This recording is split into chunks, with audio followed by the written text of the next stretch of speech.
Halo, Halo, dobro večer. dobro večer. Izvolite. Kažite mi pitanje za gradonačelnika, pozdravljam ga. Hvala. I zovem iz centra grada, ali sam detelinara. Znači, moje pitanje se odnosi na fudbalski klub Novi Sad. Znači, fudbalski klub Novi Sad nosi ime ovog grada. Zašto grad ne želi da pomogne fudbalskom klubu Novom Sadu? Znači, ti neki sporovi, voda, struja, komplikacije koje se stalno događaju. Znači, jako puno dece tu trenira ili je treniralo. Gomila nas je odrasla u taj fudbalski klub. Znači, apel za pomoć. Znači, dosta više Vojvodina. Znači, grad ima više fudbalskih klubova, znači nema samo Vojvodina. Eto, to je moje pitanje. Hvala što nas gledate. Upravo gradonačelniče, spomenuli ste sport. I hvala i gledalcu na pitanju.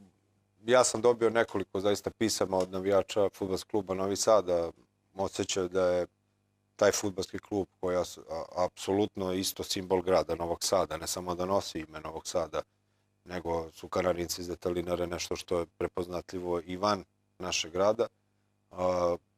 Sportski rečeno zapostavljen u odnosu na najveći klub, fudbalski klub Vojvodina. Imao sam 2 sastanka posljednjih, mislim, 2-3 nedelje, da ne pogrešim, sa rukovodstvom, predstavnikom fudbalskog kluba Novi Sad, i tu je situacija veoma komplikovana zbog imovinsko-pravnih odnosa oko stadiona fudbalskog kluba Novi Sad. Niko ne želi da preuzme prethodne dugove. Mi smo sada doneli odluku da poslovni prostor preuzme upravljanje stadionom kako bi mogli da nad objektom, da bi mogli da rešimo tu situaciju. Gledali smo čitav taj potez, sportski kompleks fudbalskog kluba Novi Sad, sportskog društva Radnički. Tu ima više sportskih klubova. Čak analizirali mogućnost da pozovemo i privatnog partnera, i to je neki koncept da zajednički se reši taj sportski kompleks, da se izgradi novi stadion sa pratećim sadržajem. Ali evo odmah da kažem gledalcu, i ne samo njegu, nego svima onima koji interesuje to pitanje, tu se javljaju razne firme. Imate jednu prodavnicu koju ne znamo kako je sve tu zateklo, odnosno ima neki ugovor iz 90. godina. Mislim da ima jedan plac za prodaju automobila.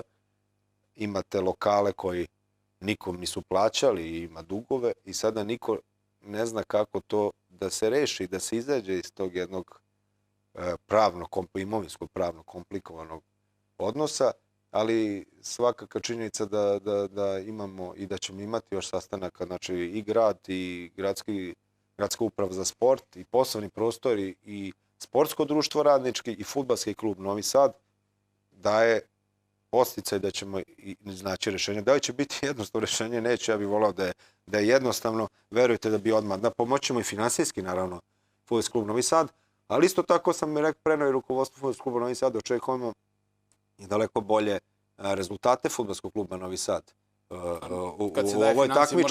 ovoj takmičarskoj sezoni, a ono što grad sigurno neće dozvoliti da neko ugasi klub, jer tamo zaista trenira veliki broj dece iz Detelinare i ne samo za